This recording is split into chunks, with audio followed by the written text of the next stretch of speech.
교수님 오늘 상담 많이 오신 것 같던데. 제 역시 준비를 너무 철저히 잘 하셔가지고 역시 많은 분들이 상담 오셔가지고 참 기분이 좋아시겠어요. 아유. 네. 지금은 좀 이제 빠졌지 않습니까 사람들이? 네. 심심하실까봐 뉴스 기사를 하나 갖고 왔는데 한번 읽어봐 주시면. 심심하진 않는데 아닙니다, 이거 좋은 기사입니다. 이런 걸 저한테 계속 내밀면 안 되는데 이거. 기사가 떠 있길래 읽어보시라고. 근데 기사만 읽기만 해야지 또 이걸 또 뭐 또 상담까지는 일단 읽어보시고.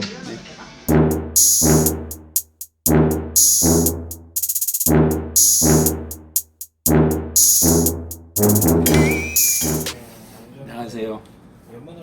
이거 구독 아시죠? 이거 뭔지 아시죠? 네.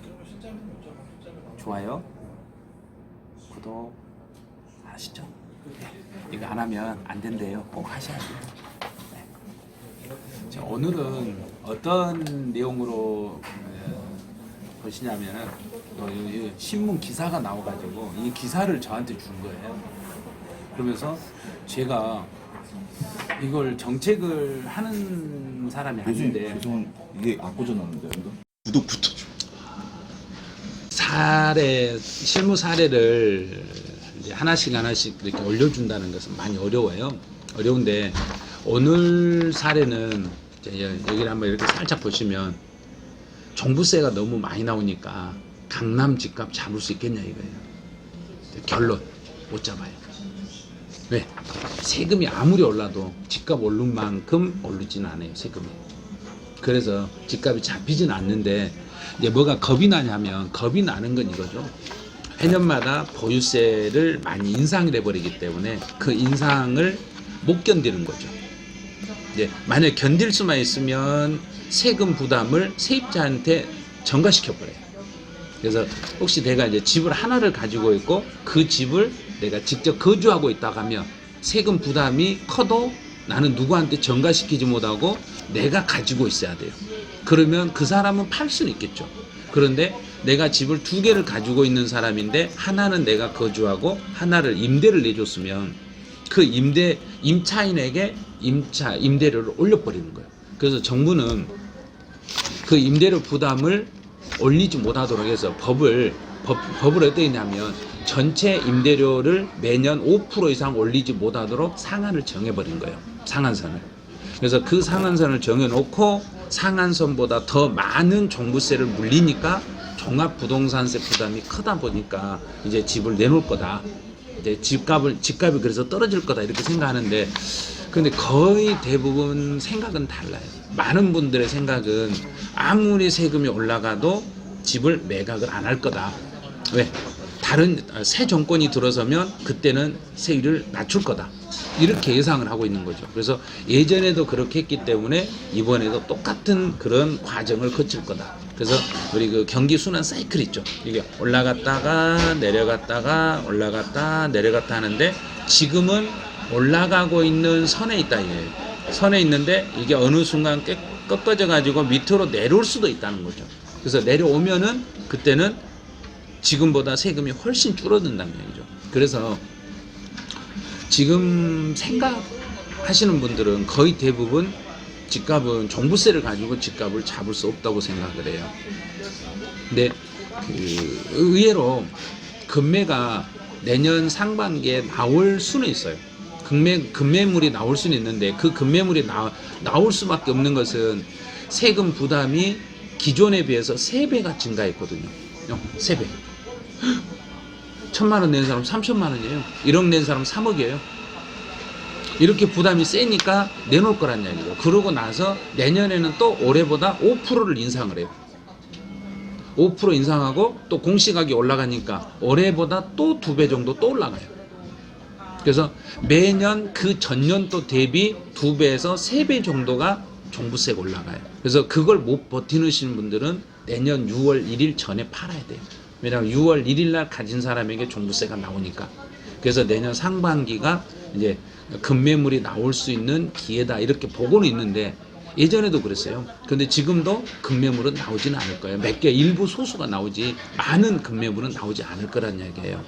그래서 혹시 급매물 나오면 혹시 알아요. 또 금방 하나 잡을 수도 있는. 그런데 그거는 기대를 안 하셔도 돼요.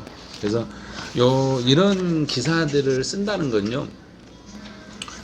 이게 안 맞다는 이야기예요. 보시면 세금보다 집값 더 오르는데 종부세로 강남 집값 잡을 수 있을까?